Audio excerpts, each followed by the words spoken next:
নমস্কার বন্ধুরা, আমি রাজকুমার আর আপনাদের প্রিয় চ্যানেল জিওটিক্যাল থেকে আপনাকে স্বাগত জানাই।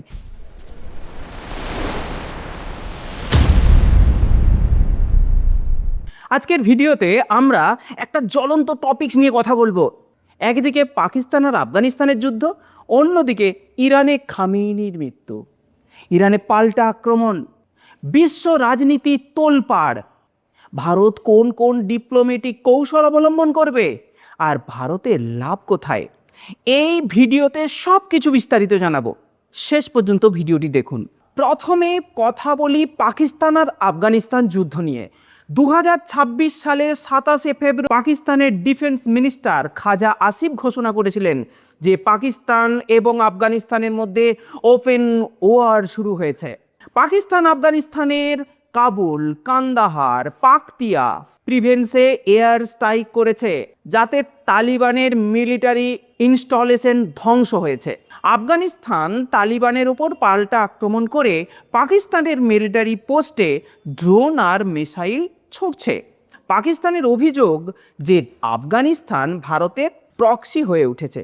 দেখুন, এই যুদ্ধ ভারতের জন্য কতটা ভালো আর কতটা খারাপ, এই বিষয় নিয়ে আলোচনা করি।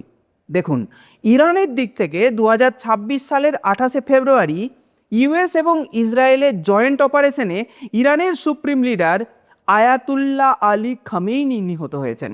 40 দিনের মর্নিং পিরিয়ড ঘোষণা করেছেন। 40 দিনের মর্নিং পিরিয়ড ঘোষণা করেছে। খামেনি 1989 সাল থেকে ইরানের লিডার ছিলেন। তার মৃত্যু ইরানের পলিটিক্সে বড় পরিবর্তন আনবে, এটা বলার অপেক্ষা রাখে না। বন্ধুরা, এই ঘটনা দেখে আপনাদের মনে হচ্ছে না যে বিশ্বের পাওয়ার ব্যালেন্স চেঞ্জ হচ্ছে? এই চেঞ্জ ভারতের জন্য কি অপরচুনিটি নাকি ঝুঁকি? দেখুন, ইরান পাল্টা আক্রমণ করেছে। ইরান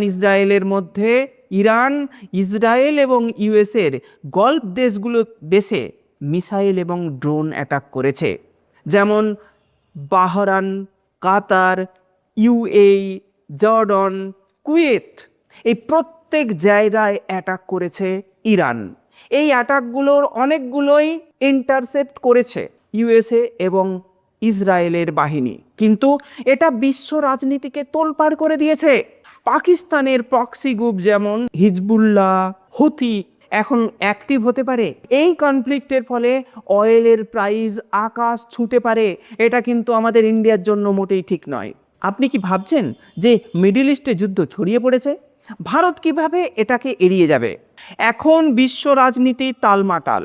ইউএসএ এবং ইসরায়েল ইরানকে টার্গেট করছে রেজিম চেঞ্জের জন্য।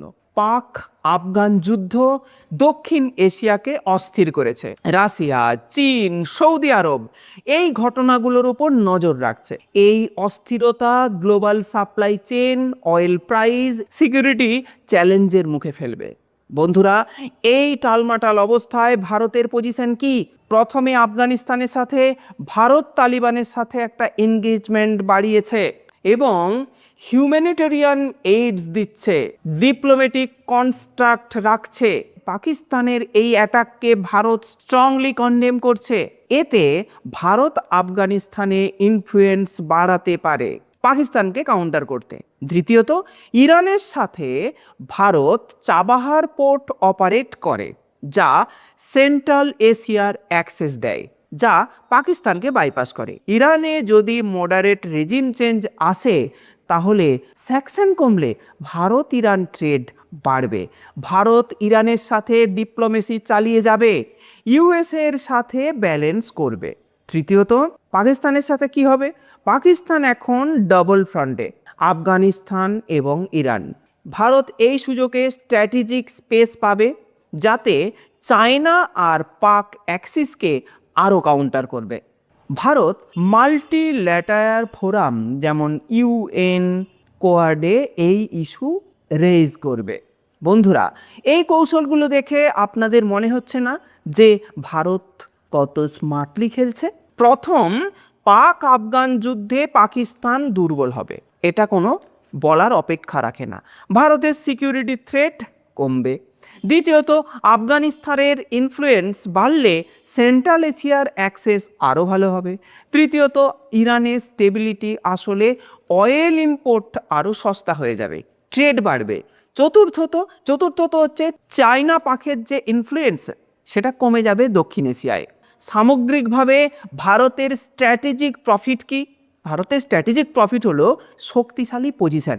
এই ঘটনাগুলো বিশ্বকে চেঞ্জ করছে, কিন্তু ভারত স্মার্ট ডিপ্লোমেসি দিয়ে লাভবান হচ্ছে। আরও এই বিষয়ে বিস্তারিত জানতে চান, বিস্তারিত ডিসকাস করতে চান বা বিস্তারিত ডিসকাস করাতে চান আমাদেরকে দিয়ে, অবশ্যই আপনি আমাদেরকে একটি লাইক করুন এই ভিডিওতে, যাতে আমাদের মোটিভেশন বাড়বে, আমাদের কাজ করার এনার্জি আরও বাড়বে। সাবস্ক্রাইব করে আমাদের সাথে থাকুন বেল আইকন প্রেস করে। ধন্যবাদ।